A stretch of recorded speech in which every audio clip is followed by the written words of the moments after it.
3 wicket 4 wicket எடுக்கணும் Chris வோக்ஸையும் சேர்த்து அப்படின்ற ஒரு நிலைமையில இந்தியா உள்ள வருது. எஸ் ஆமா கிறிஸ் வோக்ஸ் பேட்டிங்க்கு தயார்ன்ற நிலைமையில ஜெர்சியில இருக்கிறாரு. கைய கட்டிக்கிட்டு கைய அந்த இதுக்குள்ள வச்சு டீ ஷர்ட் மேல வச்சு ஜெர்சி மேல வச்சு அதுக்கு மேல அந்த அந்த இது போடுவாங்க தெரியுங்களா? அந்த ஒரு உள்ளன் இது அவங்க போடுவாங்க பாருங்க அந்த ஒரு இது மேல. அந்த ஓவர் ஷர்ட் போட்டிருக்கிறாரு. உள்ளுக்குள்ள கை நல்லா கட்டி ஸ்டிஃப்பா இருக்குது. Broken arm. இதோட இன்னைக்கு வந்துட்டு நம்மளுடைய இவரு விளையாடுறதுக்கு காத்துக்கிட்டு இருக்காரு. அப்ப இப்போ இந்தியாவுக்கு 4 விக்கெட் தேவைங்கிறது கன்ஃபார்ம் ஆயிருச்சு. இந்த நிலைமையில இந்தியாவுக்கு ஃபர்ஸ்ட் ஓவர் யாரு போடுறா அப்படின்னா, இந்த 35 ரன் மட்டும் அடிக்கணுன்ற நிலைமையில பிரசித் கிருஷ்ணா கன்டின்யூ பண்றாரு.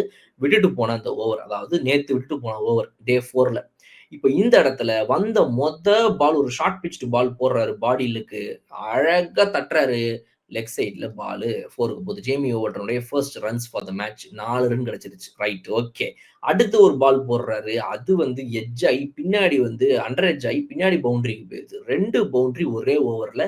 இப்ப லைன் அண்ட் லென்த்த கொஞ்சம் கரெக்ட் பண்ண ட்ரை பண்றாரு. அதனால எதுவும் ஆகல நம்மளுடைய பிரசித் கிருஷ்ணாக்கு. அதர் எண்டுல முகமது சிராஜ் வந்து போடுறாரு. அவருக்கு அவுட் ஸ்விங் கிடைக்குது. அதாவது பால் ரிவர்ஸ் ஆகுது. இந்த பக்கம் ரைட் ஹேண்ட் பேட்ஸ்மேனுக்கு வெளிய போகுது பால். ஜெனரலா நம்ம முகமது சிராஜ் வந்து இன் ஸ்விங் பண்றக்கூடியவர் தான். அவுட் ஸ்விங் கெப்பாசிட்டி இல்ல. ஆனா இந்த ஓல்டு பால் அவுட் ஸ்விங் ஆகுதுங்கும்போது, இப்ப இந்தியா இன்னும் ஒரு 3 ஓவர்ல இல்ல 2 ஓவர்ல வந்து இன்னும் மாத்தணும்ன்ற சிச்சுவேஷன் வந்துருச்சு இப்போ.